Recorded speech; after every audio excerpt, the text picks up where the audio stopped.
Well, hello, and welcome to this webinar on myth-busting SMEs. How and why penetration testing is your secret weapon. But first of all, I'd like to obviously introduce myself and Grey Matter. My name is James McKenny. I'm part of the cybersecurity team here at Grey Matter. Agnostic, obviously, so I hold various qualifications, vendor exams across the board on different ones too, so we can introduce many different partners. Can obviously support you with the licensing, with advice, demos, and trials on these different vendors as well. If we do get questions, obviously throughout the webinar, please feel free to pop them into the question box, as that interaction will be great for us as well to continue the conversation. Obviously, this session is recorded, so a copy will be sent to you afterwards, and then also top tips, resources will be shared after this webinar also. So, who is Grey Matter? So, Grey Matter, 40 years this year, which is fantastic. So, launched obviously in '83, basically on supporting developers, technology-led companies moving forwards. We've had some recent acquisitions, obviously, through Climb Global Solutions in 2020, expanding us into the US, Canada market as well. Pretty much, if you name it, we can sort it out for you. So there's a vast catalogue of different solutions which we can bring to the table. Depth with knowledge within the cybersecurity, the ISV market, definitely Microsoft being a gold partner, Embarcadero, and a big into mapping as well. Now, obviously, the main partner that we're going to be talking with today is Secure Impact. Secure Impact were actually, or still are, sorry, a client of mine in particular, one of my assigned accounts. Now, upon realizing the offer which they brought to the market, especially in the pen testing space, I could really see the value in introducing them to the rest of the Grey Matter accounts. So we've brought them along. We've paired up with them as a fantastic partner, so we can assist everyone else in the pen testing space.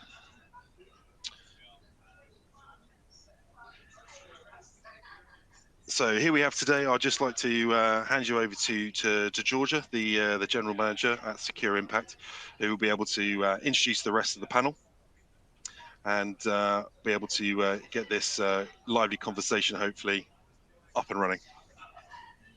Thanks, James, and it's great to be here. So as you rightly said, I'm Georgia Cacace, the general manager at Secure Impact, and delighted to speak to you today about penetration tests and some of the myths that we hear from CISOs, security leaders, CTOs, IT managers around pen testing specifically, and how they can be so much more, and how to also equip and empower yourself to discern, exactly what you want at what point, and be able to judge from the marketplace that can be very noisy, what you actually should have at that time, depending on your security maturity. So we've got a fantastic panel here today. First of all, I'd like to introduce Sandor, who leads the security team at CM.com, which is a global leader in cloud software for conversational commerce. Now, you should listen to Sandor because he has over a decade of experience and has an extremely strong record of developing and implementing strategy to match rapid business growth with improved cybersecurity. Now, a key focus for Sandor, which some of our audience members may share, is the privacy and security of customer data. Super, super important. And if CISO as a day job wasn't enough, Sandor is also superintendent and assistant district attorney with the Dutch National Police. Pretty impressive. Secondly, we've got Tom, who is the VP of Technology, and he leads the Secure Impact technical practice, which involves herding cats, managing technology across the business, overseeing defensive and offensive functions, as well as R&D.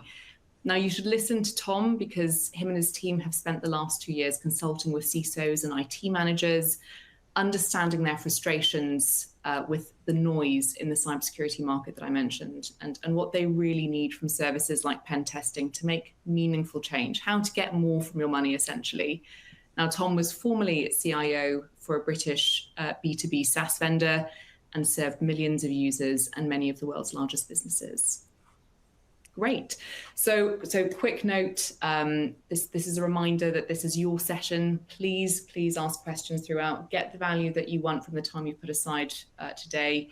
Now, these can be submitted through the discussion, throughout the discussion via the Q&A box. And if we don't have time, we'll get to your question via email. Now, as James mentioned, the session's recorded. And lastly, we will be sending out a short survey at the end of the webinar. We really do value your input here. The exec managers, all of us will read every single comment to figure out if we can make it even better next time. So please do take 30 seconds to fill it out. Great. All right. So moving on to the important stuff. Myth number 1. So automated pen tests provide the same quality of results as manual testing. Now, Tom, I'll come to you first if you don't mind. Why are we calling this a myth, and how can companies and security leaders distinguish from manual versus solely automated tests up front? Before we dive into this, I think just a note on terminology and the language around this. So we'll go into this, I'm sure, in a bit more detail later. Pen testing is a very broadly used term. Different people we see mean it to be different things or hear different things when they hear the term. There are lots of different flavors of offensive cybersecurity activities. Pen testing is just one. We could talk about vulnerability scanning, security assessments, red team engagements, and even within pen testing, a huge amount of variety from the highly automated things like black box, grey box, crystal box, remote, physical. So just acknowledging, first of all, there's a wide variety there, and we're going to cover many of these aspects, I'm sure, over the course of the session. So apples to apples can be a tricky thing to do, but regardless, if your definition of a pen test is something along the lines of a point-in-time test simulating the actions of a threat actor, so simulating being attacked to find vulnerabilities and exploit them safely to get to the so what, and ultimately inform risk management. If that's your definition or anything close to that definition, I would argue, how can an automated test provide the same quality of results as a manual test? For that to be true, for that to happen, the automation must be equivalent to a human attacker, and all of the skill, the human ingenuity, and the creativity that a human can bring to this kind of thing. Now, if we were talking about vulnerability scans, that's potentially a slightly different conversation, or maybe a very heavily compliance-focused test. Again, maybe slightly different conversation, which we'll come back to. But I think, we've got to bear that in mind. So I think even with that said, even comparing apples to apples, there's a huge amount of variation in quality out there. So yeah, over to you, Sandor. Would you agree? I totally agree. Especially we have seen people selling pen tests which were actually vulnerability scanning, calling it a pen test light, for example. We have seen automation of creativity of pen testers into an automated tool. So yeah, you can achieve a certain level of confidence or results with automated scanning. But definitely what we have seen over the last 10 years, automation is not going to beat the creativity of an individual pen tester doing his job well. Yeah, absolutely. I'm certainly yet to see something that convinces me that that's true. I mean, if someone's already got there, then I think the rest of the ML AI community probably want to know more. We talk sometimes about the kind of click, scan, print methodology or life cycle, often followed by ignore and forget. Likely not going to give you a useful test. So you need that experience of a skilled pen tester who understands the context of the organization, what they're testing, who can uncover those vulnerabilities, chain them together as well. A lot of automation tools struggle with that, seeing different disparate things across an environment and go, I wonder if you put these two things together, suddenly those two informationals become critical. How to exploit them safely. Again, do you trust the tools to do that safely, or just run rampant in your environment? And also determine the impact, the recommendations, the remediations. These are also really tough to sort of automate. Automation is still good, but if you go too far with it, I challenge you. I don't think you can do all of these things. So the right pen tester, the right human with the right approach, the kind of person who becomes or joins your team for a time, aligned with you, knows what you're trying to do, helps you create that business value. Yeah, I think that's super important. It's all about partnership at the end of the day, understanding and empathy. It's not just purely technical and scriptable. Yeah, agreed. Of course, what I would want to add is, okay, so we got these pen testers all around. So what's a good pen tester? Who is good enough for your organization? So you can do like scanning to get some basic insights about your organization, but I want to talk to a specific person saying, okay, this is how we work, this is how we operate. So he can think about, okay, I can add business value by pen testing this company, instead of saying, well, you misconfigured a specific header, which can be done automatically, of course. So that doesn't really help. Yeah, and watching those communications, those discussions happen between a team that's testing and the team that's kind of under test, that's really interesting and insightful. You can end up with these fantastic sort of threads with people bouncing ideas off. You can see people discovering things in real time, maybe someone that left years ago, left behind, and a whole learning journey. It's very collaborative, which again, you basically don't get from high levels of automation. Yeah, and Sandor, I've got a question, and I'll direct you on that.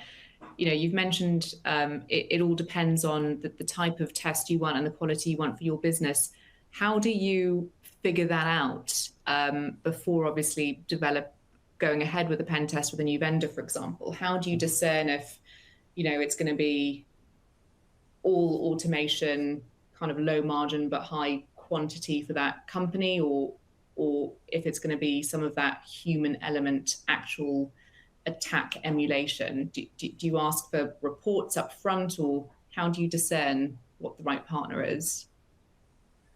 Yeah, so what we do and what we have been doing is ask a lot of people or ask a lot of companies that offer these kinds of services, and then show them your environment that you want to have tested and see what their initial reaction is regarding, oh, I see these kinds of applications that you're running.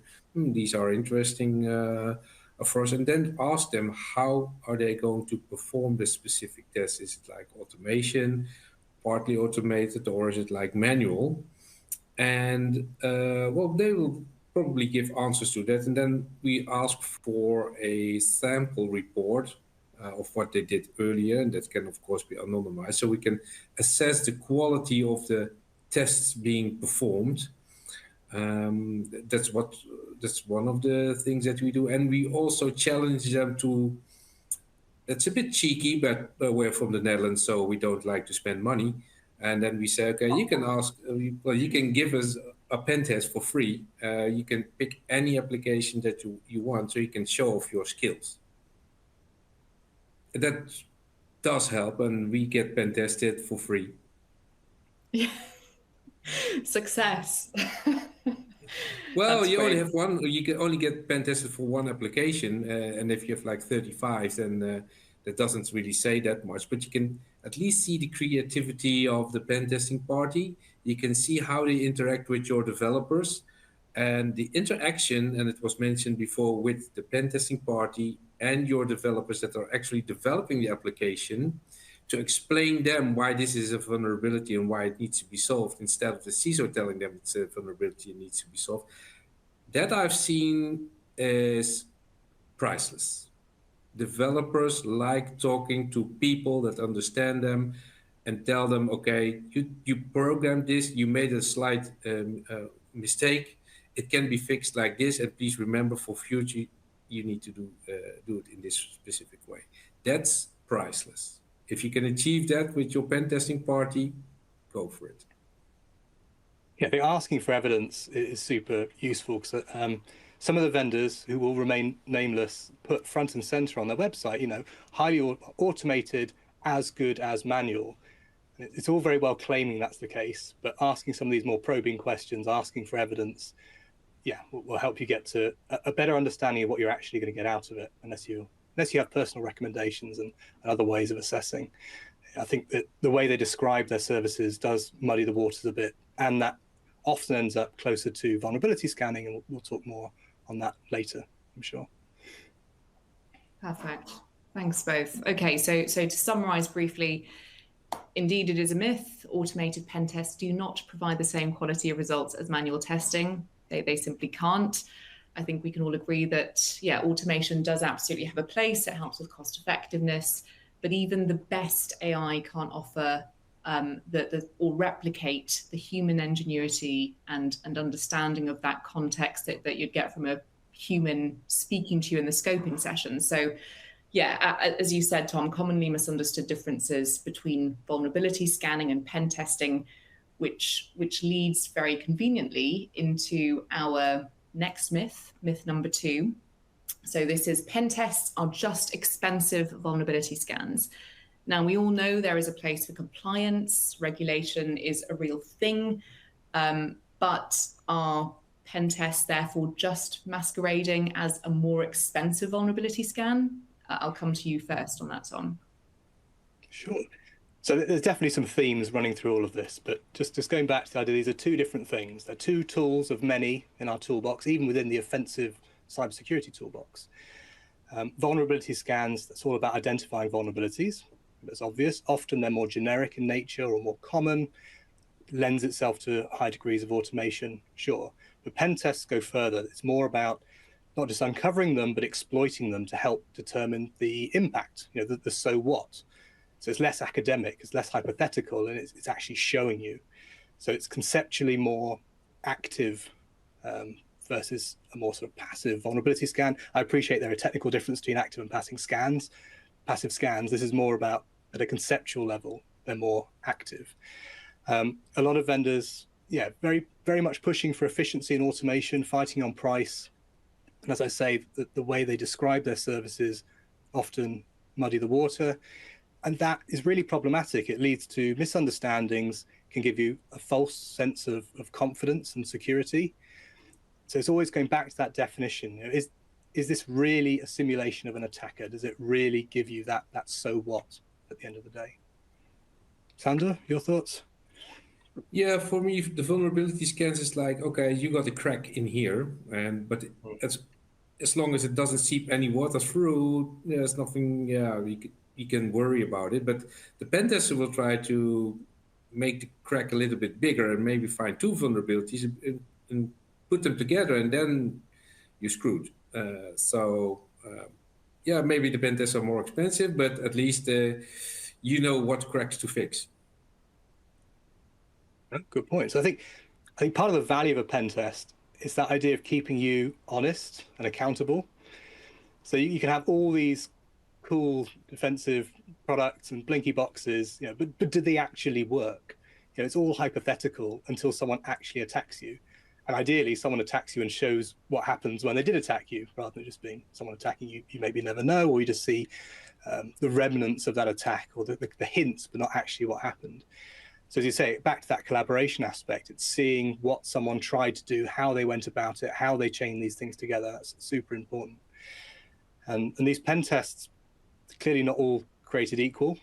If they're very compliance-led and focused, sure, you still have to check boxes. I'm not saying that's not a thing.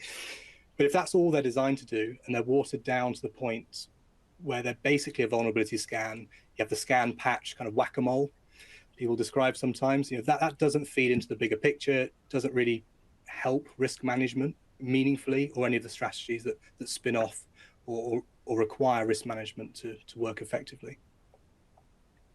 The vulnerability scans will tell people, so if you look at the company and you do a vulnerability scan, it will tell you something about the cybersecurity posture that they have. For example, if they have a lot of vulnerabilities, that could indicate that they don't take security very seriously, or they have lack of staff that are able to update the systems in time. So it does tell you something, but it doesn't tell you the whole story. I think some of the vulnerability scanning space, there's an opportunity to bring that in-house. I think what's particularly sad sometimes is seeing a very expensive vulnerability scan that was sold as a pen test. I think you mentioned earlier, Sandro, and you know what was done to generate that report. You know how point and clicky it can be. If you're an organization of a certain size, if you've got a technical function, you can do a lot of what that vendor might have in reality done with the test. And you can do it more frequently as well, rather than going out to a vendor every time, even if it's on a regular basis. Pulling that into your deployment pipeline, your change management systems, whatever those look like, getting that feedback early, great. There's definitely a place for them, but they're not pen tests. I think that's the really important takeaway here. It does tell me, so we've spoken to a lot of companies, and some of them are just like, we need a tick in the box. So, and it is, well, it's not allowed to cost that much money. So yeah, they go for a scan by an external party, because then they can say, well, this external party did a pen test on us, and it's a check in the box. But if you're really into cybersecurity, you're not falling for that one. You want to have the money from the board to do actual good work instead of a tick in the box. And even the tick in the box, if someone contested that at some point in the future and said, well, tell us about this pen test that you had done. And if they come to the realization that actually that wasn't, by most people's understanding, that wasn't a pen test, that could be problematic. Yeah, I've spoken to some companies, and they said, well, my cybersecurity budget for a pen test is like, so we have euros, so 500 euros. That's the maximum amount I'm going to spend on a pen test. Well, then you definitely get a vulnerability scan on your environment, because 500 is not that much money. Well, that's on one end of the spectrum, but obviously you see people who spent 5, 10, 15,000 on what turned out to be a scan, which is pretty depressing. But different, like I say, different tools for different needs. If you need a sort of broad, shallow check of a wide range of things with a large attack surface area, then maybe a scan is a good way of finding those low-hanging fruits. You don't want to be paying a really highly skilled tester to spend their time doing that kind of work. They can spend that time more fruitfully looking at the bits that do really require or benefit from the human ingenuity piece. So again, different opportunities to use these different tools in a way that is ultimately cost effective. So little and often with the vulnerability scans, or maybe to catch up, and then pen tests, you could target them much more precisely on things that have changed, areas that you think there could be risk, and let the professionals go that much deeper. So you can pair them really effectively. I'm trying to think back, Tom. We've certainly spoken to folks who've, had what they thought was a pen test in our understanding of what a pen test is, but it turned out to be something else. Obviously, very anonymously. What were some of the consequences of that for the company? At a personal level, for the people involved, disappointment. That money could have been better spent. I mean, these don't necessarily equate with being cheap, but they were under the impression going in, I think in the example I think you're thinking of, they were under the impression they were getting a pen test. However long later, they get back this report, and some of them are kind of comical. Reams and reams and reams of pretty much useless information. That money could have been spent on actually uncovering some vulnerabilities, informing risk, and it wasn't. That can lead to people being disenfranchised. There must be security leaders, maybe relatively early career, that have never had a good quality test, and they in their minds, that is a vulnerability scan, because they've not experienced the two separately to appreciate the extra benefit that a proper pen test can give. So I think at a kind of market level, calling vulnerability scans pen tests, or vulnerability scans with a little bit of extra pen tests, I think is potentially damaging sort of collectively. And it doesn't help the next time you go back to the board or you're trying to secure that budget if the evidence you've got is whatever happened last year, and it was basically a vulnerability scan. It's difficult. You've then got to have this whole conversation with people who are even further removed from the tech and from cyber to explain why it's going to be different second time around. Thanks. I'll stop putting you on the spot now. Okay, so to summarize, both are useful, both have valid purposes. There is absolutely nothing wrong with ticking the box where it needs to be ticked. The problem is when one is sold as the other. And I think, there is this fundamental misunderstanding about what the difference is and what you're getting for your money, and you as the buyer being able to discern that. And yeah, of course, in our audience, we'll have very discerning folks, but also, the industry can sometimes be a little too noisy to make that judgment quickly. So different activities, different purposes, different objectives and tools and methodologies, and a totally different specialist skill set for pen testing, for example. So I think touching on a couple of other points that you mentioned, it's not one or the other, it's choosing the right tool for the job. And if I may, I think I'll point our audience to the SI Offensive Maturity Model, which describes more on this, and basically empowering folks who are responsible for security in organizations to identify which activities they should bring in at which point that would have the most benefit, the most impact, and be the most cost effective. So yeah, entirely depends on your needs and where you are on that maturity journey. And then I think last point that was made, vulnerability scans can be done yourself. And that's to find the low-hanging fruit, and there's no need to pay through the nose for that. But of course, to keep yourself honest, ideally you need that external validation for someone on the outside. Pen tests, on the other hand, are carried out by skilled offensive security experts that can genuinely emulate that attacker and the mindset and creativity and persistence. Great. All right. So moving on to myth number 3, again, linked to the above. Myth number 3 is pen test reports are just there to tick a box. So you've heard that phrase a couple of times so far. Tom, if they're not there to just tick a box, then what is the other purpose that we need to be aware of? So there's nothing wrong with a pen test ticking a box. Let's get that out there first. Lots of people, for lots of different reasons, need to tick the box, and the box next to it says something pen test. That still has to happen. But they can be so much more valuable. It's just such a shame for someone to go through the trouble of doing the work to get the box ticked when there are so many other benefits that same piece of work can bring, or very little more effort can bring. And ultimately, they can become kind of like a secret weapon for IT managers and security leaders. So we've certainly seen a lot of compliance-focused tests that deliver minimal value, let's say, beyond that box tick, but often sold at a very similar price point to a much more effective and more impactful, more sort of intelligence-led test. So we're not necessarily saying it's orders of magnitude more cost, but there are so many other benefits. So through targeted scoping, outcomes that have concise, relevant insight and advice, helps you inform stakeholders, as we said, keeps you honest, helps you in your communications with the board, helps gain more credibility with your customers on the security side, supports your plans, decision making, supports risk management processes. That doesn't require a lot more time or effort versus the tick the box approach.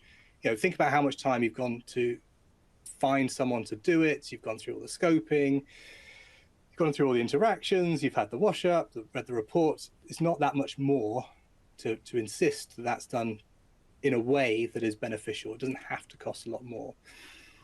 And a good test, regardless of the methodology, it's tailored, it's practical, it's digestible. A lot of these aren't, compliance focused or otherwise. The reports can be horrendous to read. It's targeted and context aware. It doesn't cost a lot more to apply some of those concepts to a test that maybe the driver for it was compliance. It produces those reports, those learnings, those shared opportunities for learning and insights that leaves everyone feeling like this was a valuable exercise. It's not just a piece of paper that's going to go in the drawer and gather dust, which often is the case. Yeah, if you're spending good money on these things, then it makes sense that it comes with those benefits as well, because it's absolutely possible that it can do. Sandro, your thoughts? Well, pen test reports are basically a gift for our developers. So I hear a lot of people talking about compliance and stuff, but we don't need to forget the developers that actually can work with these reports, because board members, if I go to the board member with a pen test report, we will get some frowning faces probably. From risk and compliance maybe as well. But if we solve them already by the developer saying, okay, there was an issue with this application based upon a finding, and it was solved already, so no harm was done, and we already investigated into the specific vulnerability or bug that was found, that is key as well. So we should not forget developers in the whole process of pen testing. That's what I just wanted to add. It's a really good point. I think obviously there are lots of other types of pen tests that are more towards infrastructure and less maybe towards developers, but the same concepts apply. The practitioners on the other side of the fence, the builders, the architects, absolutely can really benefit from these things. But it's all about the persons that can fix it. We should incorporate in these findings immediately. So I just run off to the people that can fix it, and then we talk later about all kinds of compliance stuff. Yeah, and also kind of root cause. Back to that idea of it being kind of patch whack-a-mole, and never really thinking, well, how did these things come about? And having that next conversation, how do we prevent this being an issue in the future? How can we stay on top of these things? Because once you've got on top of the day-to-day, if you like, there is that much opportunity for more depth. So these reports we keep talking about, it's putting the findings in the context of the wider business in a way that's accessible to the people who need to consume them. And that could be developers. Maybe it's a different type of report that comes out for different audiences. So the same amount of work is done, but the way it's framed can be different. You have a very technical report, and hopefully that has enough information for those developers to understand and to learn from potentially. So, screenshots, code snippets, full worked examples, not just a list of CVEs, CVSS scores, and some links to some generic resources, but enough to go away and make some real meaningful, impactful improvements. But also one that might go to the board or might go to external parties, to the customers, framed a little bit of a different way. I think that's important as well. And often you just get that one report, isn't particularly digestible to any of those audiences, and then someone's got to basically rewrite it, redact it, ask for changes, headaches. I think also even the technical report, I think we've mentioned this a little bit earlier, even with all the examples, it can't just be academic. So it's that idea of, so what does this mean for you? We had an example recently, very early on in a test, where one of our testers found a remote code execution vulnerability that looked like a complete game over, like critical finding, kind of couldn't be worse almost, or good that he found it, depending on where you look at it. But having then spoken with the team, so straight away on a call with the security lead at the company that we were doing the test for, and it turned out that actually it was somewhat expected. This was semi-trusted code that was being run by trusted customers to a point, and they already knew this was a potential risk. So they'd already put in whole loads of layers and layers of controls to mitigate the impact that someone running malicious code in their environment could cause. So from that interaction, the team knew this isn't somewhere to spend the rest of the week, digging. Maybe they'd find more stuff, probably more benefit to look somewhere else. So even though all of this comes up in the box ticking report at the end of the day, that interaction enabled the rest of the test to be much more focused and not waste the time going down a rabbit hole, which was already anticipated, if you like. It was already mitigated by the company. So again, back to that idea of partnership being so important. The same amount of work and effort from the testing company can address and achieve a lot more with the right interactions. Yeah, that's a very nice addition indeed. I think one of the most important... The interaction, very important. Yeah, absolutely. And so often you see that isn't the case. It's very much the over the fence. Think of the old kind of DevOps world between dev teams and QA teams. It's very much the same. If you leave it right to the end and you just toss it over the fence, wait for the problems to come back, and you leave it all to the last minute, yeah, that's not a route for success, I think, in the long term. And that's applying to the security world as well these days. And that's what we see with these automated scans. So they find something, they record it in the report, they toss over the report as being a high-risk finding, and then we receive it. We contact the developers directly, and then they say, what the hell is going on here? It's really nothing. So the interaction, if they would have done the interaction before submitting their final report with their findings and verify with the actual developer of that specific code or a piece of infrastructure, then they would have known not to mark it as a high vulnerability. So it also shows off the quality of the party you hired. Yeah, because you can imagine if... Go ahead, Tom. I was going to say, in the example I gave with the remote code execution vulnerability that we found, without that interaction, that would have gone in as a critical. It would have caused problems that company then sharing that on, whether it was with the board or with their customers. It wasn't going to tick the box. Well, tick it in as much as they did a test, but obviously these are the findings. But having that context enabled those writing the report to layer that in, so it was a more meaningful report of the reality of the status of the vulnerabilities and the risk profile of the application under test. Sorry, Georgia, back to you. Not at all. I was just going to ask Sanur. So you mentioned at the start, Sanur, asking for example reports if you're going through the sort of beauty pageant of potential pen testers. In that report or sample report, what would be a telltale sign for you that there is more to that pen test service that you get from vendor A than just ticking a box? Would it be an executive summary that's written well? Would it be metrics? What would you look for to discern if it's tick box or not? Yeah, there's several. So first of all, you want to know the approach they're going to take in the test. How are they going to approach the test? So they need to describe that. What methodology, for example, they will be using, and then also how they measure the risk. So and you can see that in the sample report, how these risks are being rated, for example, with colors and then with numbers, or that there's like several possibilities. Technical reports are pretty much useless for down the line if you want to give it to somebody else. So a management summary written in correct English would be very nice. Or if you're in the Netherlands and working for the Dutch government, then in Dutch, which is mandatory in that case. And then, for example, examples. So how did you do it? What was the input? What was the output? So we can actually reproduce the finding ourselves to see, for example, if the vulnerability is available only on the outside, or is it also in our network of vulnerability?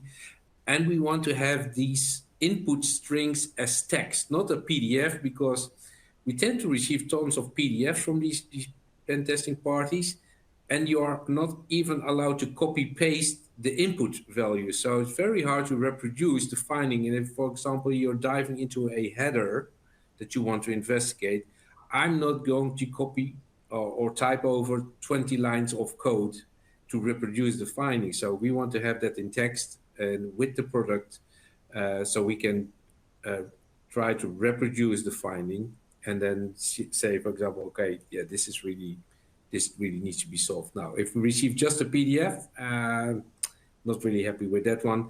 Definitely will not help the developers at all. Great insight. Thanks so much. Go ahead, Tom.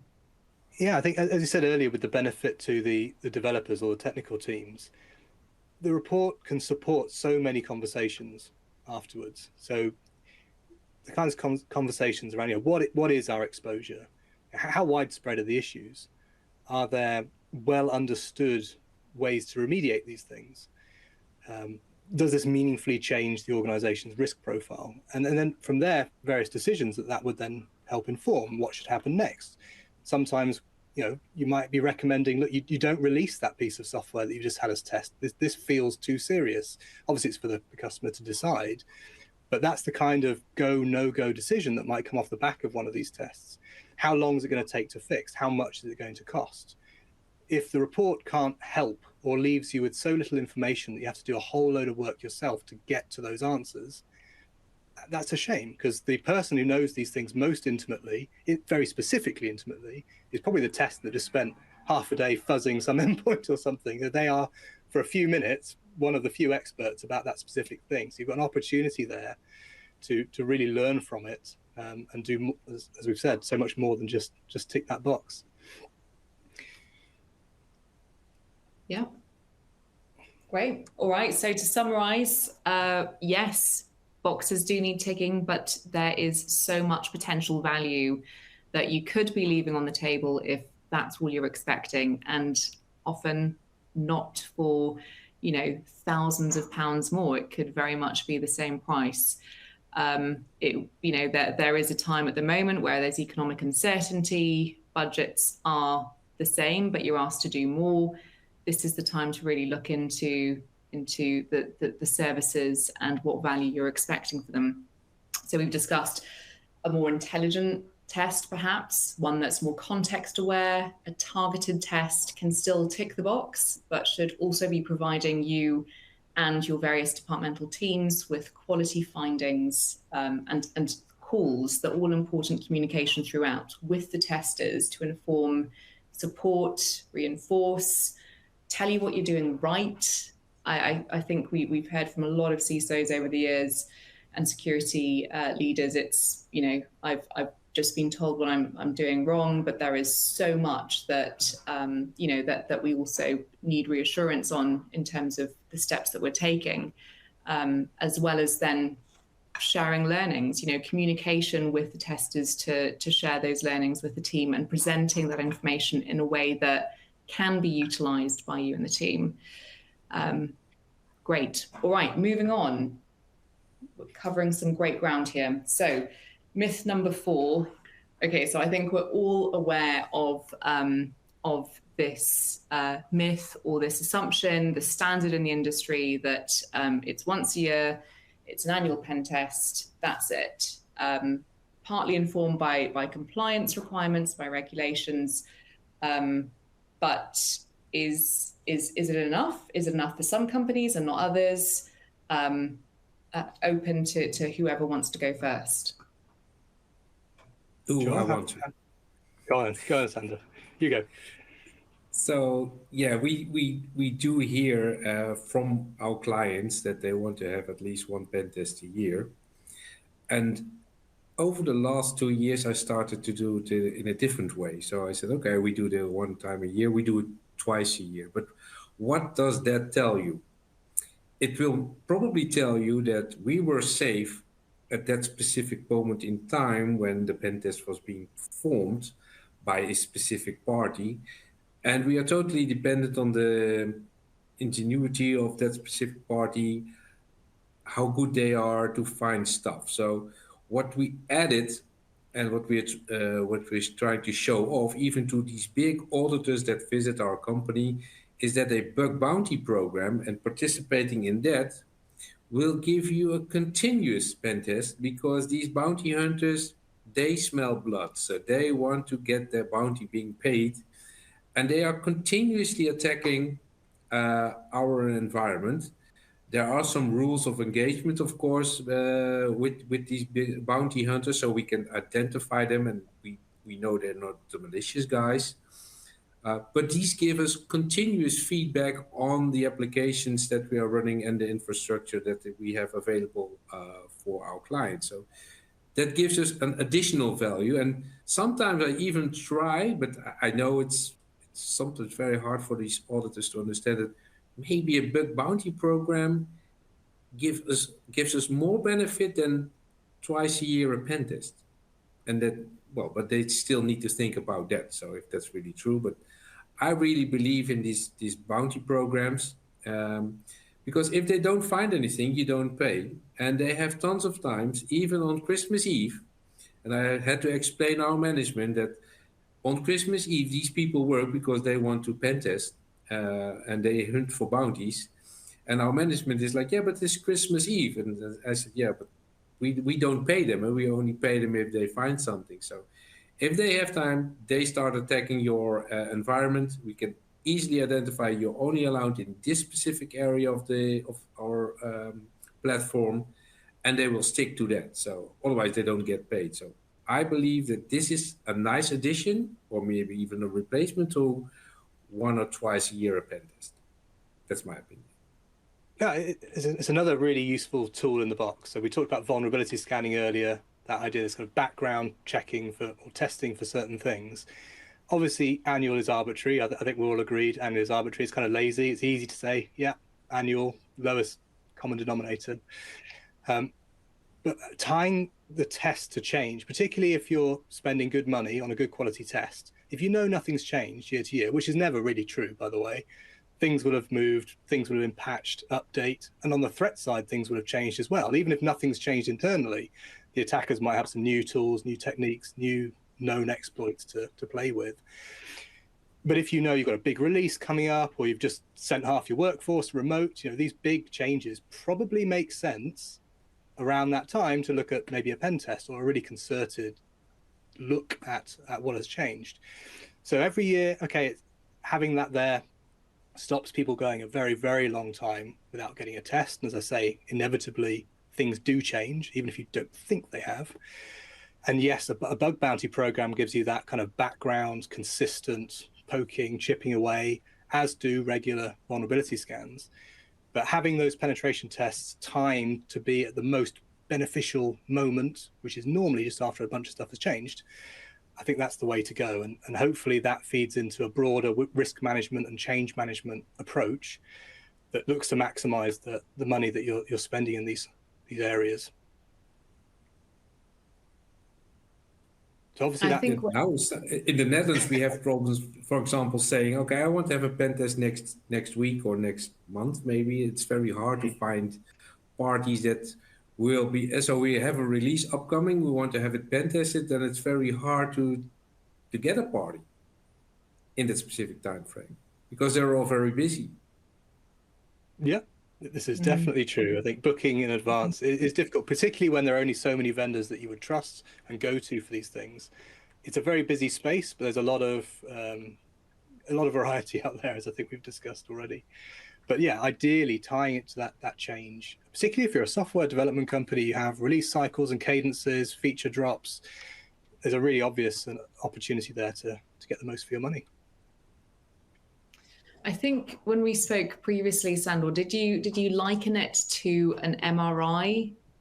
Was that part of the conversation when you likened the pen test to performing an MRI? I quite like that analogy, but I forget. Do you mind reminding me? Yeah, so the MRI will tell you that if something's growing inside you at that specific moment in time, it can tell if it's there, but it cannot tell if it will start growing tomorrow if you can't see it right now. That's the reference to a moment in time when you do the pen test. So it will tell you at that specific moment in time if something is wrong, if it can see it. That's what the MRI does. If it's structurally wrong, it will be able to tell you. If your back's broken, it will tell you. If a disk is being disallocated, it will tell you. But it will not tell you if it's going to happen tomorrow. If it's today, it's fine. Taking a very specific turn in the conversation here, but I think that idea, going back to the annual check, whether it's MRI or something else, the bigger the gap between the tests, the more likely you are to find more stuff, which can then deter some people from wanting a test, because you're thinking, if I get this done and they come back with loads of stuff, I'm gonna have to put all my plans on hold while we deal with it. So if you can split things up, maybe the same coverage, but you look at different parts of an application at different times over a year, different parts of your environment, your infrastructure, you're getting that drip, drip, drip back. You're probably going to cover some of those things earlier, find some of those vulnerabilities earlier by spreading things out, potentially.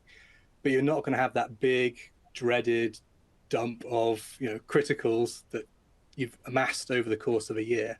So whether it's through more regular pen testing, bug bounty programs, vuln scanning, those fast feedback loops that are so core to the whole sort of DevOps and sort of agile world, if you can replicate that through pen testing, that's super useful as well. I can tell you that the developers are more happy with, I have something for you, like presents every month, then you come with a whole document that says, well, I've got 100 for you. They don't really like that. If you give them one at a time, what you explained, so if you do it continuously, then they're more happy. And developer happiness is one of the biggest things you can achieve. Absolutely. It also keeps everything top of mind as well. If you just sort of allow teams to, in some cases and cultures, forget about security until it comes around once a year. Oh, what a headache. We're going to have to do the security thing. Culturally, that's a little bit problematic, but keeping it at the forefront, that encourages the more sort of DevSecOps-y type approach, embedding it, bringing it left. I think that has other benefits that are harder to measure, should we say. Great. Thanks both. Okay, so to summarize, most likely, no, it's not enough. A year is arbitrary. It would be a wonderful coincidence if it was also the sort of impact cost benefit sweet spot. Predictability is useful, but it's about tying the tests for some organizations to change and using them alongside other related services, as we've discussed, the vulnerability scans, the bug bounty program, and that sort of combination that is strategically chosen for your business is likely to lead to the best ROI. Really needs that solid scoping to focus on what matters. So that's something that we've discussed already, regardless on when it is, but it could be that it's you start out with wanting an annual box tick, and then you want some quarterly tests or a series of other types of tests to look at other areas in your environment. Great. All right. So we've covered a huge amount. I think we've done very well. Not congratulating myself, I'm congratulating you two. Thank you so much. We've covered 4 key myths that we hear very, very often, and hope that it's been of some real value to the audience and is going to empower you to discern even more so what you want from vendors before committing, or if you're in the process of changing, what to look out for and how to get the most from these services that you're likely already paying for or going to pay for. Thank you so much. A pleasure being here, and I'll pass you back on to James. Oh, thanks very much, Georgia. Yeah, definitely, I'll echo that. It was a very interesting discussion there. Some great analogies as well that I didn't quite expect to come out, but the MRI one is definitely a good one to consider. Just to keep the panel on their toes, just as a bit of a takeaway point, really, for everyone watching, what do you reckon would be the top piece of advice that you could give to these SMEs that are looking to probably probably achieve more value from their pen test engagements? What do you think would be a really good takeaway from that? Tom, I'm just going to put you on the spot. Yeah. What have you got for us that we can kind of, just a little snippet that we can kind of take away? I think that understanding about what you're getting, and we talked about how you can get evidence to make sure that you're getting what you expect, but that free interpretation of what a pen test actually is, and some of the marketing that some companies might use, that means you get that variety. I think just helping to spread the word. Vulnerability scans and assessments are not the same as pen tests. And even within pen tests, there are lots of variations. Know what it is that you're getting. Know what's being sold at you. And as Sander said, ask for evidence. Ask for receipts. So you're not just taking that word for it. No, I like that one. Sander, what would you like to add? Don't get intimidated by vendors that will tell you, we've got these accreditations, and we've got this, and we've got this, and we've got certified ethical hackers, and we got most people that are good enough to do pen testing or attack you don't even have these achievements. They have skills. You need skills, you don't need diplomas. Diplomas will only tell you, it's like a driver's license. Oh yeah, you can drive, but you're not Max Verstappen. You can drive something, but to win a race, you need to have special gifts and skills. So Max Verstappen was driving Formula 1, before he even got his driver's license. Same goes for pen testers. Great I analogy definitely like again. that one. I was going to say you're king of analogies today. That's brilliant. No, that's really good. Just to close up there. So just a reminder, obviously, everyone will receive a link to the recording afterwards. There's also a nice little survey as well. If you could take a quick 10 seconds just to fire through those ones, and then we can have a quick look through your comments as well. But probably the most important thing is what you guys should be doing next, and that's get in contact. My details obviously on this one as well. If you've got account managers within Grey Matter, please approach, and then we can get these conversations started up, as I know we'll be very keen to have them. But I'd just like to thanks everyone for attending, and thanks for the panel for sharing all of your advice and experience as well. Pleasure. Many thanks. Pleasure. Thanks all.